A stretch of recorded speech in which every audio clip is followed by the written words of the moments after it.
I would frequently lose the ability to think, well into my late teens. Once, at an extemporaneous debate tournament, I was given the most softball debate stance and found myself incapable of drafting my opening argument. My mind was like the fuzz of a radio station I could barely hear in the car, but listened to anyway because the parts of the songs I recognized were good. I mumbled and sputtered through my debate performance. I was so embarrassed. How could my brain do that, right when I needed it? For a few days, or maybe more, in my sophomore year of high school, I would hear with my ears a man screaming at the top of his lungs in terror, randomly, during biology class, or while I was walking down the hallway. Sometimes the screaming was so loud that I had to excuse myself and leave the room. I thought I was going crazy. The voice was not my own. It completely enshrouded me in grief, and I still do not know what it was. I think I was allergic to Dimetapp and Benadryl, because taking it would fog my brain so badly that I couldn't function in class. I would see the world like I was in one of my deep and terrible dreams. We had quizzes I couldn't even read the instructions to. I sat unable to write even a brief sentence. I failed classes because of this. My brain refused to explain itself or apologize. I would find myself so deep in thought that I was completely unaware that something had occurred, that I had said something or done something that elicited the laughter of the people around me. I would come to when the fingers started pointing or the laughter began. I still don't know what I did. I dreamed of girls from other lifetimes who were my soulmates and woke with only my strong personal desire to seek them out as if they were real people in the world that I have been separated from, my life's purpose only to find the people crying out for me in my own dreams. The world felt seen through a cheap plastic shower curtain, the hot water steaming the waters and mirrors. I was seduced by the comfort of my imaginary worlds, and so sad that they were, to others around me, completely unimportant.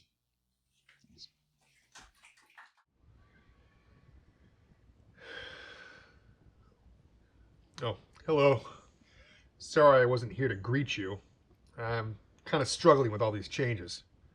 You know, the time changed, the leaves changed. It's kind of bumming me out. And to be frank, I'm not even really sure if I want to do this. Time to head south. Perry, is that you? Hey! Perry the Parrot, everybody. Head south, you mean like for the winter? Why do you think birds go south? Because change sucks. If you don't like where things are headed, leave. You think I should go south with you? Well, not with me. A sad sack like you would harsh the mellow. But there's a dozen flights a day from Tweed down to Florida. Florida, eh? So that's where you're headed. Every year, it's the best. Sunshine, beaches, all the best people live there. Hulk Hogan, L. Ron Hubbard, Walt Disney, Jimmy Buffett. Perry, all those people are dead. Oh, well, I don't keep up with the news. But did you know in Buddhism, death is just a type of change, a transition, if you will. Well, I thought we were trying to avoid You know what? I'm actually starting to feel a lot better, Perry. I think I'll just tough it out here in New Haven. Your loss. Pitbull and Diplo are each doing a set at Diddy's Foam Party fundraiser for Ron DeSantis in South Beach on New Year's. It's gonna be lit! Well, for a group of people who won't make you sick, here's the New Haven Sketchers. Hey Celia, what's going on? Oh, not a lot, Alex. Just watching a New Haven Sketchers meetup. New Haven Sketchers? What's that? New Haven Sketchers is a free community drop-in art group. We meet once a week in a different spot all around New Haven, and we make art together. Cool. What's this place? This is Common Ground. It's a high school, a working farm, an environmental education center right in New Haven. Cool. People paint too? Yeah, people paint, people draw, people doodle, one person even wrote a poem one time. It's kind of Whatever creative expression is calling to you based on your surroundings that day. These people seem good. Do you have to be, like, experienced? Nope, totally open to all levels. We have people who haven't drawn since kindergarten, people who draw for a living, people who, are everywhere in between. It's cool to see so many different perspectives and styles here. Yeah, that's my favorite part. Kind of seeing how everyone interprets their surroundings in their own way. What kind of places do you meet? We meet everywhere, literally everywhere. We're always looking for suggestions. Cool. What are they doing now? So at the end of every meetup, we have a little share where people have the opportunity to show their work, talk about it if they want to. Do you have to talk? Do you have to show? No, you don't have to. Okay, cool. I'm Evie. This one was mine up here.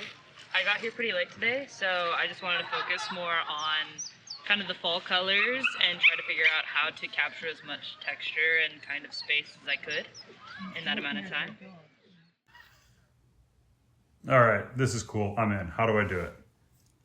So if you're on Instagram, you can find them at New Haven Sketchers, us, not them. And if you're not, you can email newhavensketchers@gmail.com and be added to our email list. Awesome. I can't wait. See you next week, Alex. Such a talented group. Though not directly connected with Volume 2, a number of the sketchers are affiliated with some events here. A couple of them just released a comics anthology. Let's take a look. My son, he can't stop gambling with marbles. He leaves them all over the floor. I walk out of the bedroom the other day. There's marbles all over the floor. I walk out of there. I start scrambling like this. I can't catch a grip. I think I'm gonna slip. Oh, hi. We didn't see you there. I'm John Shields. I'm the illustrator of Realms. And I'm Travis Stalkey, the writer of Realms. Today, we are going to be reading you Harvest Bronze. So settle in, pour a nice glass of water, big bowl of buffalo wings. I think you're gonna have a nice time. You're going to like it quite a bit. All you need is cornstarch, green food coloring, and Progresso clam chowder. Then, mix your solution in the vacuum canister and reverse its suction so that the sludge appears to boil. This is how we make Slime Grandma, the primary creature of Green Toxic Dread 3. There is no Green Toxic Dread 1 or 2. Landry says a third sequel makes it sound more important. Slime Grandma preys on horny cheerleaders and football captains that party in the abandoned Ray's Ranch at the end of the street. And it's only abandoned because Landry's parents were always on vacation at the shore. The key scene begins when Troy Baker, the captain of the Portland Pirates, and Marissa Valentino, the hot school nerd, are having a heart-to-heart in his car. The car is played by my Impala, Shelley. Marissa is played by Jan, who is also Lady Capulet in our school's rendition of Romeo and Juliet. First, Troy awakens a long-dormant entity upon his accidentally reciting of an ancient curse from a locket he found in the woods, after a night home game against the East Lyme Vikings. Jan discovers Troy making out with a cheerleader, who is played by the new hostess at Paizones.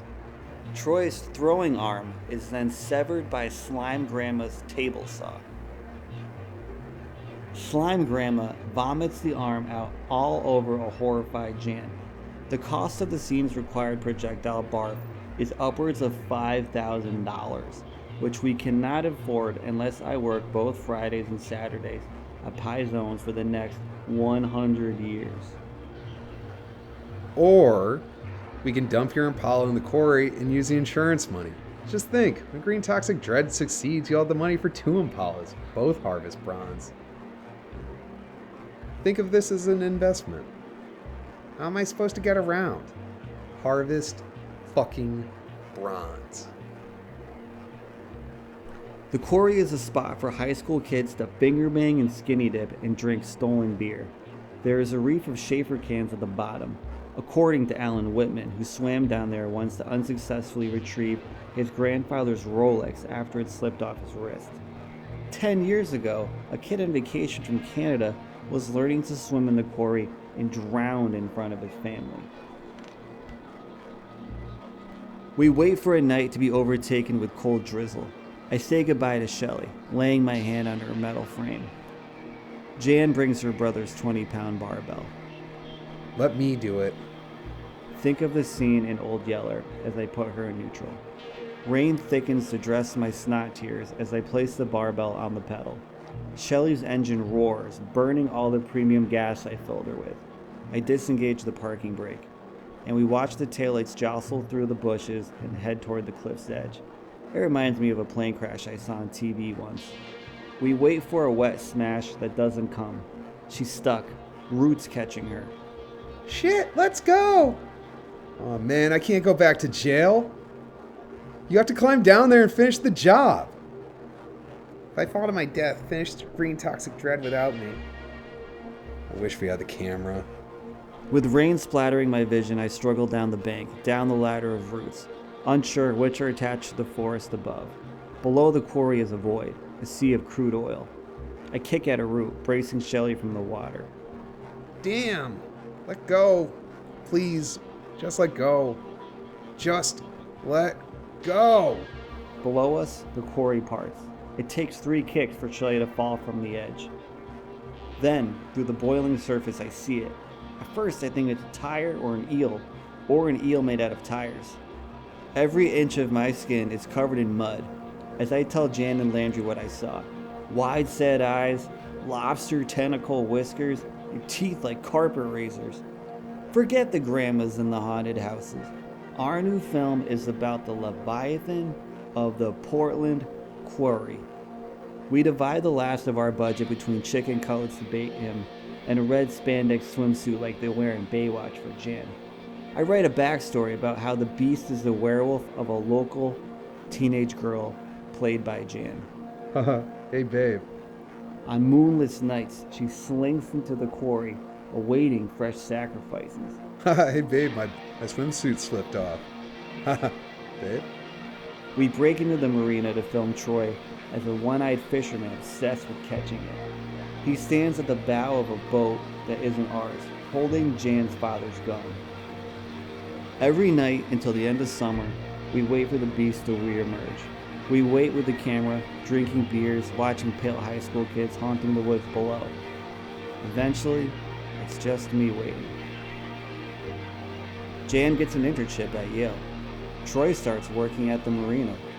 Landry's uncle gets him a job at his computer company.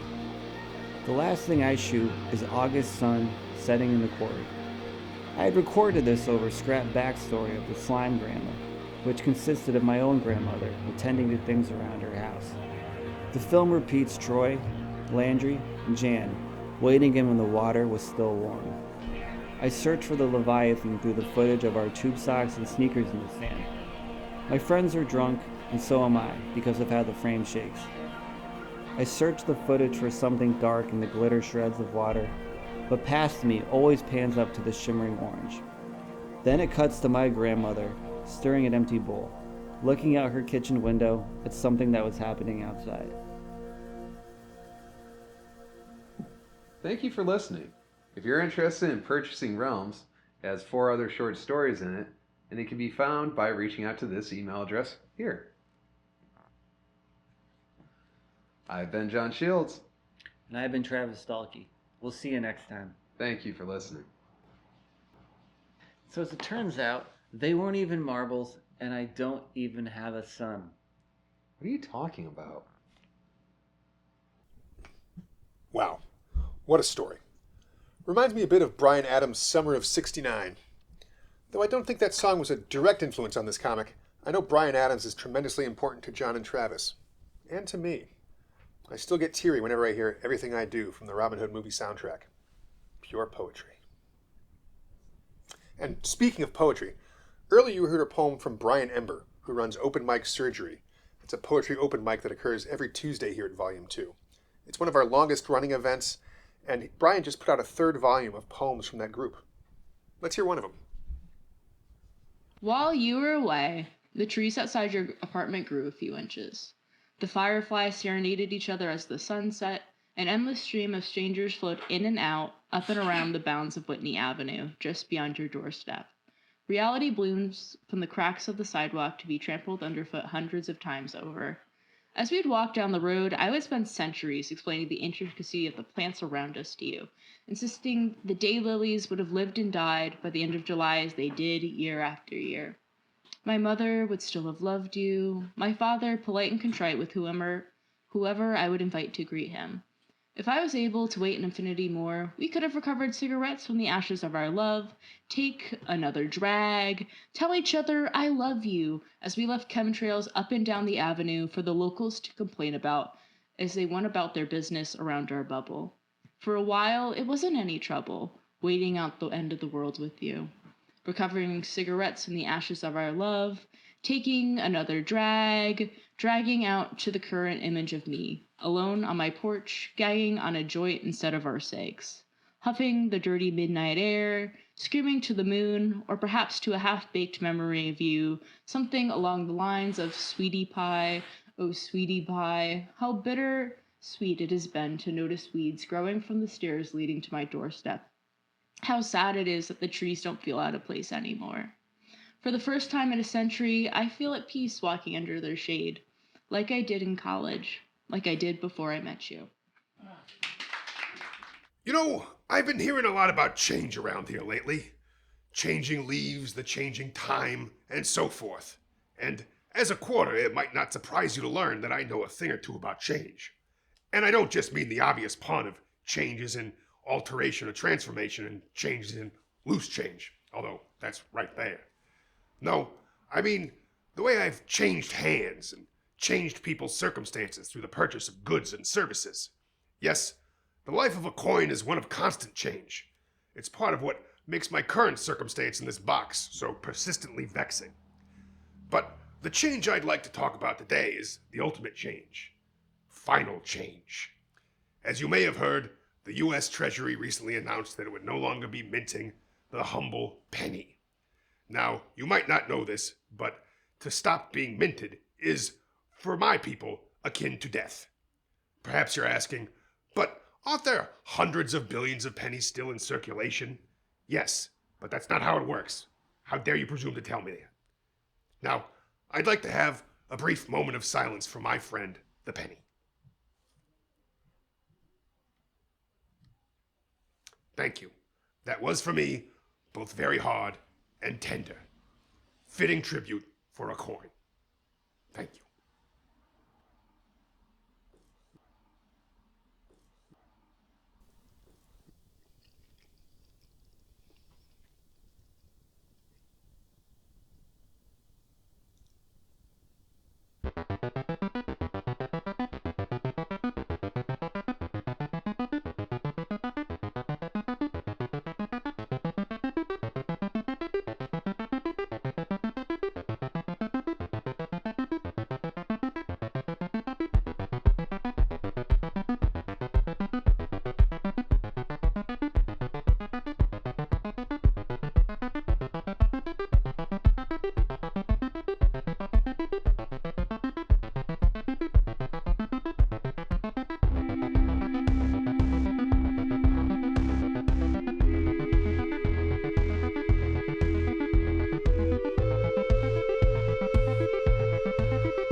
actually, I first started coming here in like 1972.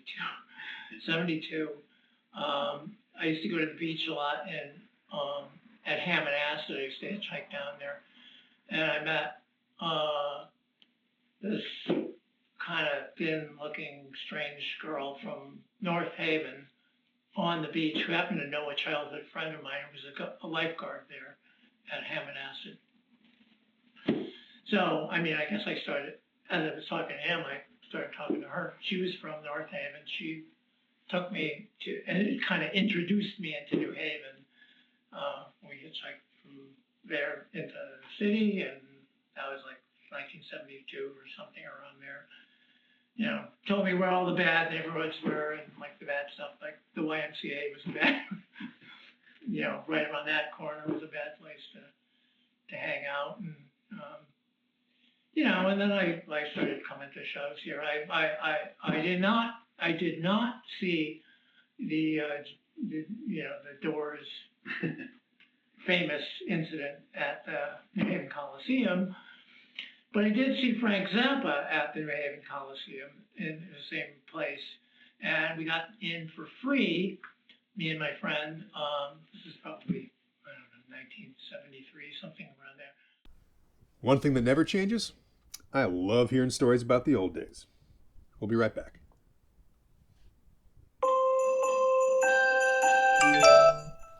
Just got my family's Christmas list. We still have to get them something. My family still does the holidays. We should get them gifts that'll make them never ask us for gifts again. Books? Perfect. Where can we get free books?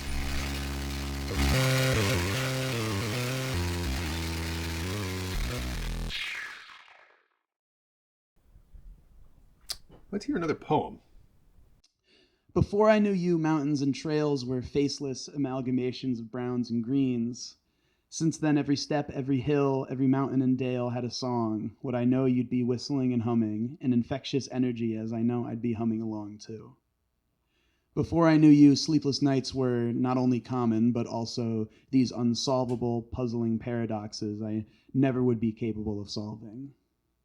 Since then, they still are these things, but this didn't stop you from exhausting every home remedy and resource. I wish I was fixable. Despite the writing being on the wall, you didn't give up on me, like you don't give up on anyone, even to your own detriment. Before I knew you, kindness and empathy were just ideas to be striven for. Like, yes, I've seen other people capable of it, and it very rarely was their sole default. You know, I'd seen so many who were compassionate one second and distantly distant the next. But for you, kindness and empathy were the blueprint, things meant to be led with always, even when giving others a second, third, fourth, fifth chance.